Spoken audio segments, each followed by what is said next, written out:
भड़काऊ भाषण देने के मामले में समाजवादी पार्टी के विधायक और पूर्व मंत्री आजम खान दोषी करार। 2 साल से ज्यादा की सजा होने पर विधायकी हो सकती है रद्द। 2019 में लोकसभा चुनाव के दौरान सपा नेता ने दिया था आपत्तिजनक और भड़काऊ भाषण।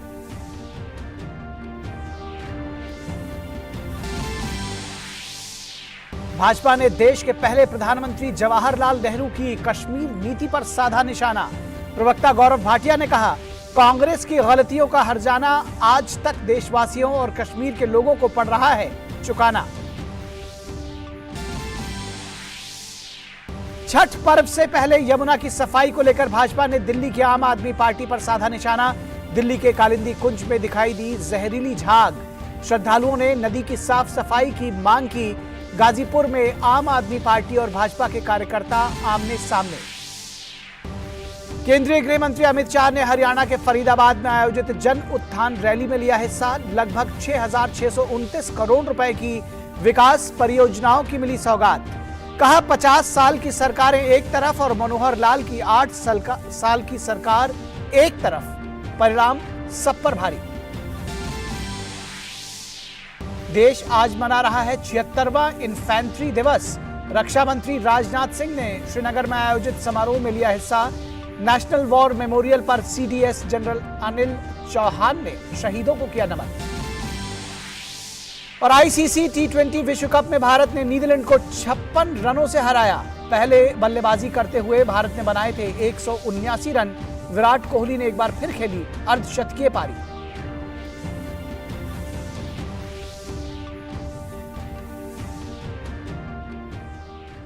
नमस्कार, डीडी न्यूज के इस बुलेटिन में आप सभी का स्वागत है। मैं हूं निखिल सिंह और आइए देखते हैं खबरों को विस्तार से। भड़काऊ भाषण देने के मामले में समाजवादी पार्टी के विधायक और पूर्व मंत्री आजम खान दोषी करार दिए गए हैं। आजम खान को रामपुर की अदालत ने दोषी करार दिया है। जिन धाराओं में आजम खान को दोषी करार दिया गया है उनमें 3 साल तक की सजा का प्रावधान है। अगर 2 साल से ज्यादा की सजा हुई तो आजम खान की विधायकी रद्द हो सकती है। दरअसल हेट स्पीच का यह मामला 2019 के लोकसभा चुनाव के दौरान का है। कथित रूप से आजम खान ने रामपुर की मिलक विधानसभा में एक चुनावी भाषण के दौरान आपत्तिजनक और भड़काऊ टिप्पणियां की थी। इस मामले में रामपुर की एमपी एमएलए कोर्ट 27 अक्टूबर को अपना फैसला उसने सुनाया और आजम खान को दोषी करार दिया।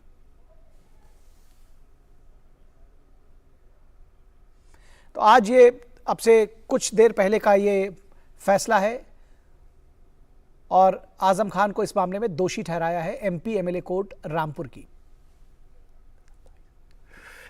और हरियाणा के सूरजकुंड में केंद्र सरकार की तरफ से 2 दिवसीय चिंतन शिविर का आयोजन किया जा रहा है। केंद्रीय गृह मंत्री अमित शाह इस 2 दिवसीय चिंतन शिविर की अध्यक्षता कर रहे हैं। सूरजकुंड में आयोजित चिंतन शिविर में सभी राज्यों के गृह मंत्री शामिल हुए। आंतरिक सुरक्षा के मुद्दे पर आयोजित इस शिविर में पुलिस के आधुनिकीकरण, साइबर अपराध प्रबंधन, आपराधिक न्याय प्रणाली में आईटी के बढ़ते उपयोग, भूमि सीमा प्रबंधन, तटीय सुरक्षा, महिला सुरक्षा, मादक पदार्थों की तस्करी जैसे विभिन्न मुद्दों पर विचार विमर्श किया जाएगा।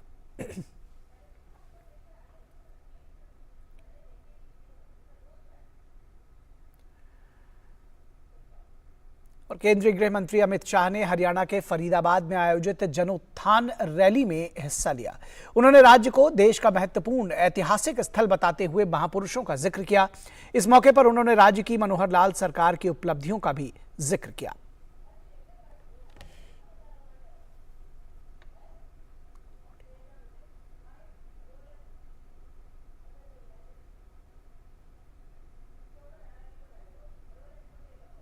मित्रों, ये हरियाणा भारत के इतिहास का बहुत महत्वपूर्ण स्थान है जहां गीता प्रकट हुई, वो ये हरियाणा है।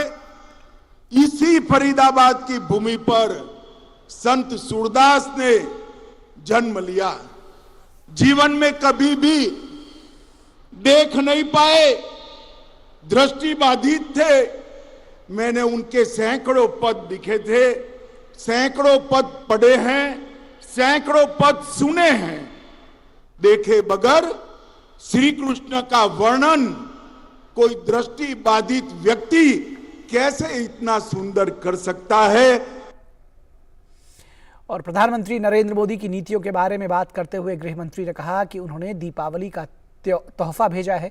राज्य में आज लगभग 6,629 करोड़ रुपए की विकास परियोजनाओं की सौगात भी दी गई। मोदी जी ने दीपावली का तोहफा भेजा है। आज लगभग 6,629 करोड़ के कामों का भूमि पूजन और उसका उद्घाटन मेरे और अश्विनी वैष्णव जी के हाथों से यहां पर हुआ है। ये अश्विनी भाई उपहारों का बड़ा पिटारा मोदी जी की ओर से लेकर आए हैं। और केंद्रीय गृह मंत्री ने हरियाणा में 8 साल पहले की सरकारों पर हमला बोला। उन्होंने कहा कि पहले एक सरकार बनती थी तो भ्रष्टाचार होता था और दूसरी सरकार बनती थी तो गुंडागर्दी बढ़ती थी। 8 साल के पहले का हरियाणा आप याद करिए। एक सरकार बनती थी तो भ्रष्टाचार होता था और दूसरी सरकार आती थी तो गुंडागिरी बढ़ती थी। मनोहर लाल की भाजपा सरकार ने ना भ्रष्टाचार होने दिया, गुंडागिरी को समाप्त कर हरियाणा को सलामत बनाने का काम किया। और रक्षा मंत्री राजनाथ सिंह ने कहा कि आज भारत की जो एक विशाल इमारत हमें दिखाई दे रही है वो हमारे वीर योद्धाओं के बलिदान पर की नींव पर ही टिकी हुई है। भारत नाम का ये विशाल वटवृक्ष उन्हीं वीर जवानों के खून और पसीने से अभिसिंचित है। आज का ये शौर्य दिवस उन वीर सेनानियों की कुर्बानियों और बलिदान को ही याद करने का दिवस है। उनके त्याग और समर्पण को हृदय से नमन करने का दिवस है। रक्षा मंत्री राजनाथ सिंह इन्फेंट्री दिवस के मौके पर बड़गाम में आयोजित एक सैन्य कार्यक्रम को संबोधित कर रहे थे। भारत पाकिस्तान बंटवारे का जिक्र करते हुए रक्षा मंत्री ने कहा कि 1947 में भारत और पाकिस्तान के बीच विभाजन की कथा लिखी गई। इस कथा में रक्तम स्याही अभी सूखी भी नहीं थी कि पाकिस्तान ने फिर विश्वासघात की एक नई पटकथा लिखी जानी शुरू कर दी थी। आज भारत की जो एक विशाल इमारत हमें दिखाई दे रही है वो हमारे वीर योद्धाओं के बलिदान के नींव पर ही टिकी हुई है। भारत नाम का यह विशाल वटवृक्ष उन्हीं वीर जवानों के खून और पसीने से अभिसिंचित है। अपने हजारों साल के इतिहास में इस देश ने अनेक ठोकरें खाई हैं, पर अपने वीर जवानों के दम पर यह बार बार उठा है। और सीडीएस जनरल अनिल चौहान ने 76वें इन्फेंट्री दिवस के अवसर पर राष्ट्रीय युद्ध स्मारक पर शहीदों को नमन किया।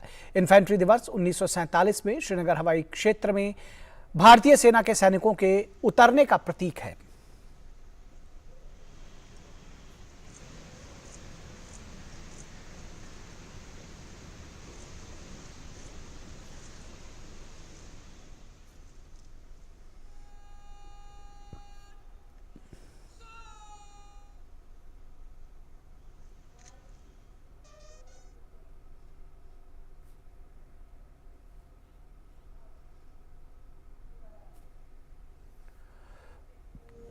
और इन्फेंट्री डे के अवसर पर राष्ट्रीय समर स्मारक पर इन्फेंट्री बिरादरी की ओर से आयोजित बाइक रैली का भी समापन हुआ।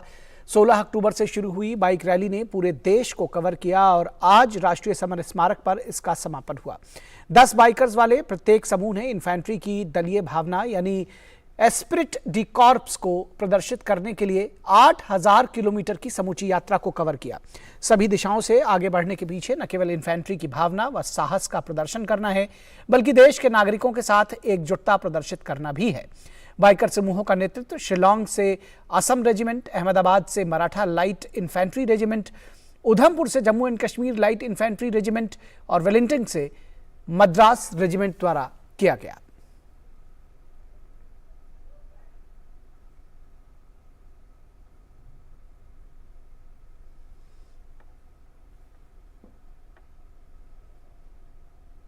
और यहां रुकेंगे एक छोटे से ब्रेक के लिए, कहीं मत जाइएगा, जल्द हाजिर होंगे। पैसाबाजार.com पर लोएस्ट इंटरेस्ट रेट वाला लोन भी है और मैक्सिमम लोन अमाउंट वाला भी। ये सब और बहुत सारे लोन ऑप्शंस मिलेंगे सिर्फ पैसाबाजार.com पर। ब्रेक के बाद एक बार फिर आप सभी का स्वागत है। लोक आस्था के महापर्व छठ की शुरुआत कल से हो जाएगी। इस दौरान बड़ी संख्या में श्रद्धालु पवित्र नदियों में स्नान करते हैं। दिल्ली स्थित यमुना के तट पर भी छठ के व्रती बड़ी संख्या में इकट्ठा होते हैं। इस दौरान यमुना नदी में जहरीली झाग दिखने से श्रद्धालुओं की चिंताएं बढ़ गई हैं। उनका कहना है कि यहां नहाने से वे कई तरह के त्वचा रोगों की चपेट में आ जाते हैं। उन्होंने दिल्ली की सरकार से साफ सफाई की मांग की है। गौरतलब है कि दिल्ली में हर साल छठ के समय यमुना में प्रदूषण देखने को मिलता है। दिल्ली की केजरीवाल सरकार ने लोगों से यमुना की सफाई का वादा भी किया था, लेकिन इसके परिणाम देखने को नहीं मिल रहे हैं। बहुत गंदी है, इसको सफाई करवा देगा। कल से मेरे के छठ पूजा है, यदि सफाई रहते तो बढ़िया लगते हैं। परवैती के लिए सब सुख सुविधा हो जाते हैं। इसलिए बहुत दिक्कत है कि भाई चलो भाई यदि सफाई रहेगा तो सब परवैती करेगा, और यहाँ पर तो दिक्कत बहुत है। और यमुना नदी की सफाई पर भाजपा नेता मनजिंदर सिंह सिरसा ने दिल्ली की आम आदमी पार्टी की सरकार पर निशाना साधा है। केजरीवाल जी करोड़ रुपया उनके मंत्री खा गए। मां यमुना आज रो रो कर पूछ रही है, अरविंद केजरीवाल तुम कहते थे मैं दिल्ली का बेटा हूं, कहां है मेरा बेटा? इतना जहरीला पानी बना दिया। आप ये देखिए, आप मैं चाहूंगा कैमरामैन को आप दिखाइए इधर, ये दिखाइए आप, ये देखिए आप, ये हालात हैं दिल्ली के। वो गंदगी की बात कर रहे हैं, गंदगी तो अरविंद केजरीवाल जी ने ही दी है। अरविंद केजरीवाल जी ने ही दिल्ली को गंदगी दी है, गंदी राजनीति दी है, धर्म की राजनीति दी है। और यहाँ पर आप देखो किस तरह से गंदगी है। इसको बचाने के लिए, इस बात का मुद्दे को दबाने के लिए जो करोड़ों रुपए का भ्रष्टाचार इसमें हुआ है, आज वो लैंडफिल की तरफ चले गए। 9 साल से आप मुख्यमंत्री हैं, 8 साल तो उनको पूरे हो गए हैं। 8 साल से आप चुप क्यों थे? क्योंकि आपको पता था एमसीडी अच्छा काम कर रही है, एमसीडी उसमें से खाद बना रही है, उसमें से एमसीडी बिजली बना रही है। और ये लैंडफिल साइट तो पूरे देश और दुनिया में है, लेकिन ये गंदगी पूरी दुनिया में कहीं नहीं है जो आप यहाँ देख रहे हैं। और लोक आस्था के महापर्व छठ पूजा की तैयारियां जोरों पर हैं। उत्तर पूर्वी दिल्ली के सांसद मनोज तिवारी 2.5 पुस्ता सोनिया विहार यमुना तट के छठ घाट का उन्होंने दौरा किया। वहां उन्होंने स्वच्छता के लिए श्रमदान भी किया और साथ ही सोनिया विहार के निवासियों के साथ यमुना की आरती भी की। गौरतलब है कि दिल्ली के उपराज्यपाल ने दिल्ली के मुख्यमंत्री अरविंद केजरीवाल के पिछले साल लगाए गए यमुना तटों पर छठ के बैन को हटा लिया है। भाजपा सांसद मनोज तिवारी ने आम आदमी पार्टी के सरकार के लिए पर छठ पूजा पर जनता की भावनाओं को आहत करने का आरोप लगाया है।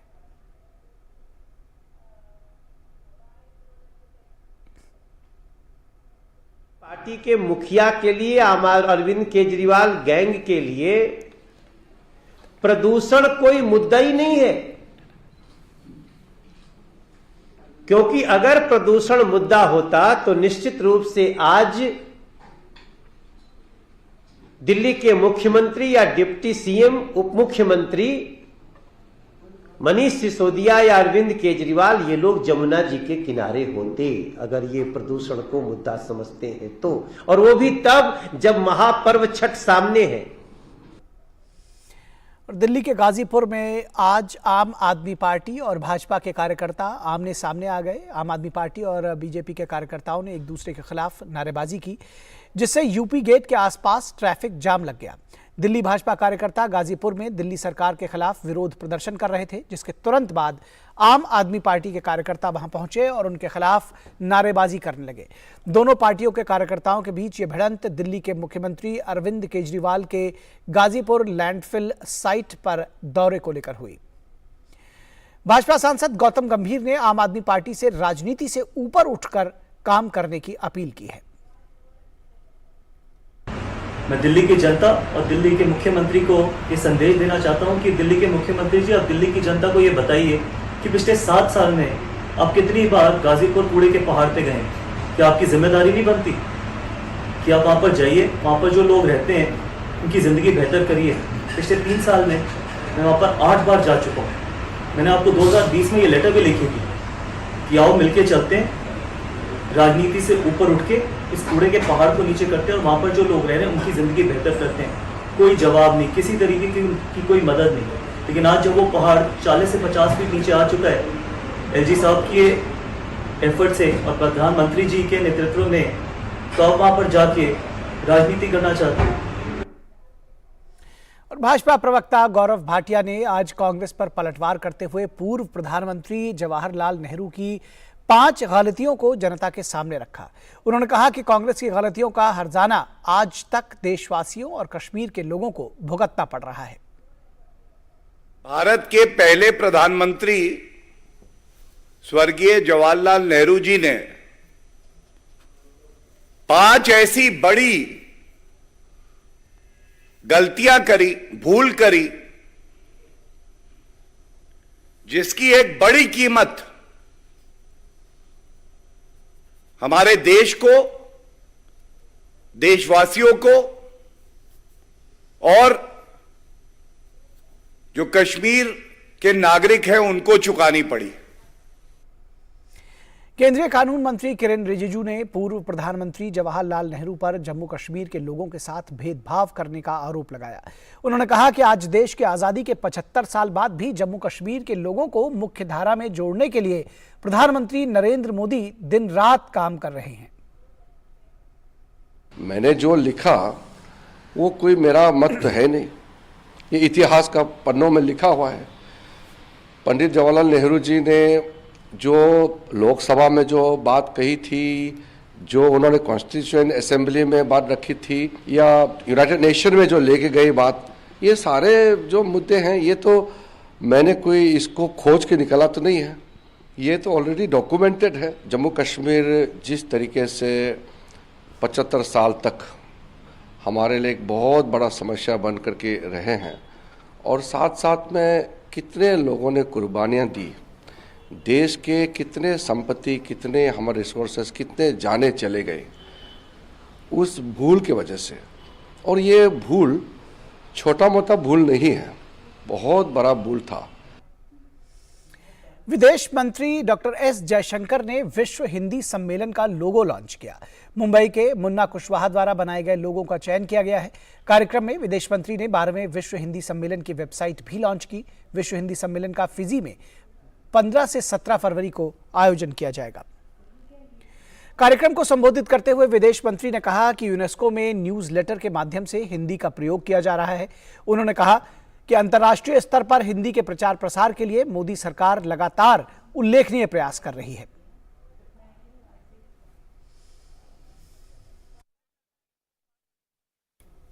हिंदी का उपयोग यूनेस्को में तो हो ही रहा है। जब यूएन में जो उनकी जो मुख्य स्थल जो है, हेडक्वार्टर्स जो है, वहाँ उसका उपयोग अभी तक हम लोग हैं, हमारा एक एमओयू है यूएन के साथ, वो सोशल मीडिया में इसका उपयोग कर रहे हैं, न्यूज़लेटर्स में इसको उपयोग कर रहे हैं। ये थोड़ा समय लगेगा इसको बढ़ाने में, क्योंकि इतना आसान भी नहीं है कि यूएन की प्रक्रिया में एक बिल्कुल नई भाषा डालें। इसमें एक काम जारी है, तो इसमें प्रगति तो हुई है और हमारी आशा है, हमारी अपेक्षा है कि ये आगे बढ़ेगा। राष्ट्रपति द्रौपदी मुर्मू आज राष्ट्रपति भवन के प्रांगण में एक समारोह में राष्ट्रपति के अंगरक्षक को सिल्वर ट्रम्पेट और ट्रम्पेट बैनर भेंट करेंगी। सिल्वर ट्रम्पेट और ट्रम्पेट बैनर प्रस्तुति समारोह हर राष्ट्रपति कार्यकाल में मुख्य आकर्षण होता है। इस साल यह आयोजन और भी खास है क्योंकि राष्ट्रपति के अंगरक्षक अपनी स्थापना के 250 साल पूरे होने का जश्न मना रहे हैं, जो आजादी का अमृत महोत्सव के साथ संयोग कर रहा है।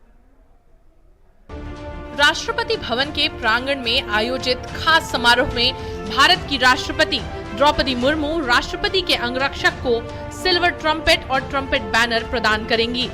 इस साल यह आयोजन और भी खास है क्योंकि राष्ट्रपति के अंगरक्षक अपनी स्थापना के 250 साल पूरे होने का जश्न मना रहे हैं, जो आजादी के अमृत महोत्सव के साथ संयोग कर रहा है। यह समारोह प्रत्येक प्रेसिडेंसी में एक बार आयोजित किया जाता है।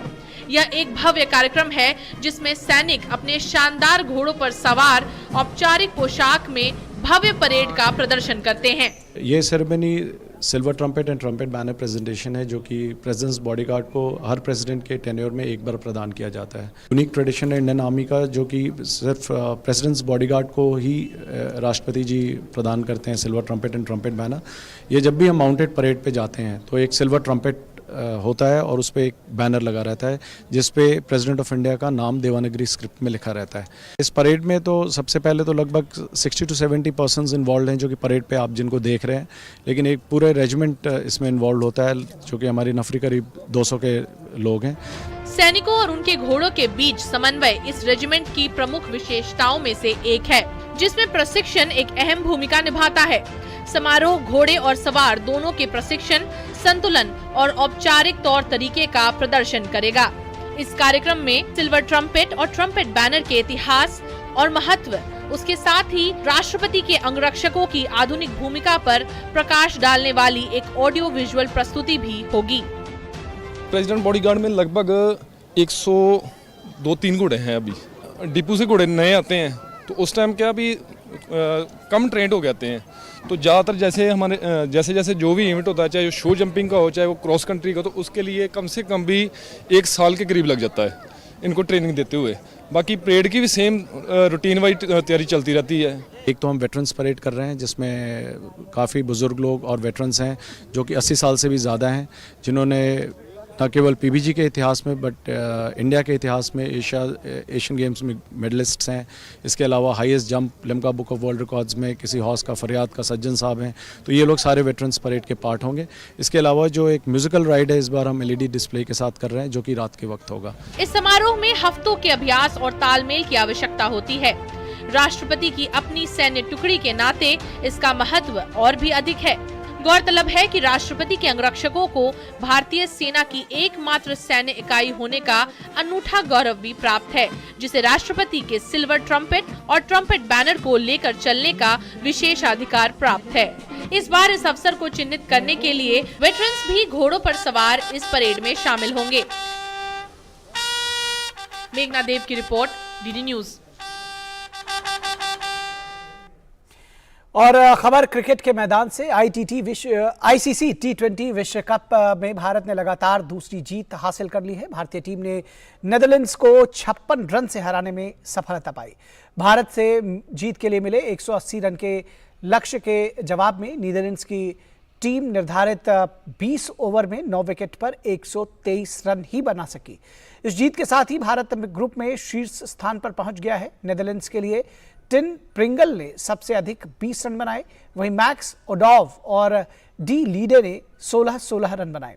भारत की तरफ से भुवनेश्वर कुमार, अर्शदीप सिंह, अक्षर पटेल और आर अश्विन ने 2-2 विकेट लिए। और इससे पहले भारतीय कप्तान रोहित शर्मा ने टॉस जीतकर पहले बल्लेबाजी करने का निर्णय लिया। भारत की शुरुआत अच्छी नहीं रही और केएल राहुल केवल 9 रन बनाकर तीसरे ओवर में पवेलियन लौट गए। रोहित शर्मा ने विराट कोहली के साथ मिलकर पारी को संभाला। इस बीच रोहित ने अपना अर्धशतक पूरा किया, वो 53 रन बनाकर आउट हुए। विराट कोहली ने सूर्य कुमार यादव के साथ मिलकर तेजी से रन बनाने का सिलसिला जारी रखा। कोहली ने प्रतियोगिता में लगातार दूसरा अर्धशतक पूरा किया। वहीं सूर्य कुमार ने पारी के अंतिम गेंद पर छक्का जड़कर अपना अर्धशतक पूरा करते हुए टीम का स्कोर 2 विकेट पर 179 रन तक पहुंचा दिया। कोहली 62 और सूर्य कुमार 51 रन बनाकर नाबाद रहे।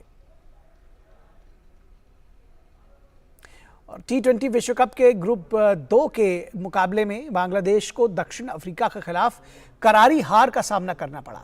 आज खेले गए इस मैच को दक्षिण अफ्रीका ने 104 रनों के अंतर से अपने नाम किया। टॉस जीतकर पहले बल्लेबाजी करते हुए दक्षिण अफ्रीका ने 20 ओवर में 5 विकेट पर 205 रन बनाए। जवाब में बांग्लादेश की टीम 16.3 ओवर में 101 रनों पर सिमट गई। टीम के लिए रोसो ने शानदार बल्लेबाजी करते हुए शतकीय पारी खेली। वो 109 रन बनाकर आउट हुए। प्रतियोगिता के मौजूदा संस्करण में ये पहला शतक है। सलामी बल्लेबाज क्विंटन डिकॉक ने रोसो का अच्छा साथ निभाते हुए अर्धशतक जमाया। डिकॉक ने 63 रन की पारी खेली। क्विंटन डिकॉक और रोसो ने दूसरे विकेट के लिए 163 रन की साझेदारी निभाई। और भारतीय क्रिकेट में अब महिला और पुरुष क्रिकेटरों की मैच फीस में कोई अंतर नहीं होगा। पुरुष और महिला क्रिकेटर्स को अब एक समान मैच फीस मिलेगी। इस बात की जानकारी भारतीय क्रिकेट कंट्रोल बोर्ड के सचिव जय शाह ने दी है। BCCI सचिव ने कहा कि अब हम लैंगिक समानता के एक नए युग में प्रवेश कर रहे हैं। ऐसे में इस पॉलिसी के तहत अब से महिला और पुरुष दोनों के लिए एक ही समान मैच फीस रहेगी। टेस्ट क्रिकेट में एक मैच के लिए 15 लाख रुपए मिलते हैं, जबकि वनडे में एक मैच के लिए 6 लाख रुपए दिए जाते हैं। पुरुषों को अंतर्राष्ट्रीय T20 मैच खेलने के लिए 3 लाख रुपए मिलते हैं। अब यही फीस महिला क्रिकेटर्स को भी मिला करेगी। और दिल्ली में अब पहाड़ और झरनों का आनंद भी लीजिए। दिल्ली के उपराज्यपाल वीके सक्सेना ने दिल्ली में बनाए गए 4 कृत्रिम झरनों का आज उद्घाटन किया। कहां और कैसे बनाए गए हैं देश के राजधानी दिल्ली में कृत्रिम झरने, बता रहे हमारा संवाददाता गिरीश निशाना अपनी इस विशेष रिपोर्ट में। यह है असोला भाटी माइंस में नीली झील। अब इस झील में और 4 चांद लगाएंगे झरने। जी हां, गुरुवार को दिल्ली के उपराज्यपाल वीके सक्सेना ने इस झील में 4 कृत्रिम झरनों का उद्घाटन किया। दिल्ली वासियों को ये एक नया अनुभव प्रदान करेंगे। झरनों और नीली झील के विकसित होने के साथ ही प्रकृति प्रेमियों के लिए ये एक पसंदीदा जगह बन जाएगी। साथ ही दिल्ली वासियों के लिए ये एक बेहतरीन मनोरंजन का स्थल भी बन जाएगा। आज दिल्ली की सरजमीं पर एक नया इतिहास लिखा गया है। कभी किसी ने ये कल्पना भी नहीं की होगी कि दिल्ली में भी वाटरफॉल देखे जा सकते हैं। आज यहाँ पर वाटरफॉल का उद्घाटन हुआ है और अब दिल्ली के लोगों को नैनीताल या अरुणाचल प्रदेश जाने की ज़रूरत नहीं है, वो यहीं पर वाटरफॉल देख सकते हैं। ये प्रधानमंत्री जी का सपना था कि दिल्ली के अंदर कुछ ऐसे जगह बनाई जाएं जहां दिल्ली के लोगों को एंटरटेनमेंट के लिए एक स्थान मिल सके। आज उसी सपने को पूरा करने का काम हम लोगों ने किया है। पर्यावरण और वन विभाग के साथ मिलकर प्रादेशिक सेना की ओर से इसे विकसित किया गया है। असोला भाटी माइंस को दिल्ली के इको टूरिज्म हॉटस्पॉट के रूप में विकसित करने की प्रतिबद्धता के तहत उपराज्यपाल ने नीली झील में झरनों का उद्घाटन किया है। झील से पानी को पंप करके झरने बनाए गए हैं। आगंतुकों की सुविधा के लिए एलजी ने अधिकारियों को पर्यावरण से होने वाले किसी भी नुकसान से बचने के लिए पर्यावरण के अनुकूल सामग्री का उपयोग करने के निर्देश दिए हैं। उन्होंने वन क्षेत्र के अंदर किसी भी तरह के प्लास्टिक की अनुमति नहीं दी है। अगर आप भी पहाड़ों पर झरनों का दीदार करना चाहते हैं, वो भी देश की राजधानी दिल्ली में, तो असोला भाटी माइंस में चले आइए। यहाँ पर इको हॉटस्पॉट टूरिज्म के तहत 4 कृत्रिम झरनों को विकसित किया गया है। कैमरामैन सुमित नौटियाल और श्रीनिवास के साथ गिरीश निशाना, डीडी न्यूज दिल्ली। और एनसीपीसीआर अध्यक्ष ने दिल्ली के स्कूलों में बड़ी संख्या में प्रिंसिपल्स के खाली पद, छात्र शिक्षक अनुपात में अत्यधिक अंतर और बच्चों के स्कूल छोड़ने की उच्च दर जैसी कमियों की ओर ध्यान दिलाया है। डीडी न्यूज से खास बातचीत करते हुए उन्होंने कहा कि दिल्ली के लगभग 850 स्कूल ऐसे हैं जिनमें प्रधानाचार्य नहीं है।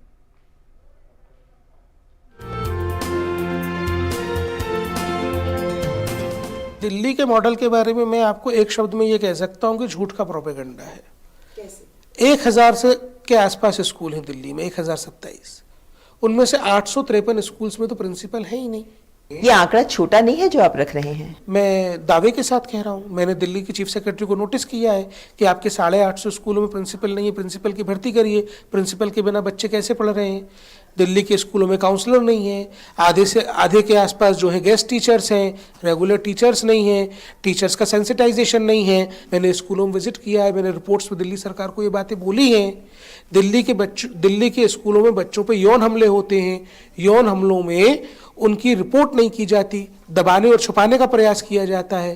दिल्ली प्राइवेट स्कूल्स की जो EWS कैटेगरी के एडमिशन होते थे उसमें पायनियर था एक ज़माने में। हम दूसरे राज्यों को बोलते थे कि दिल्ली से सीखिए, उसको बद से बदतर कर दिया। 18,000 सीट्स खाली पड़ी हैं।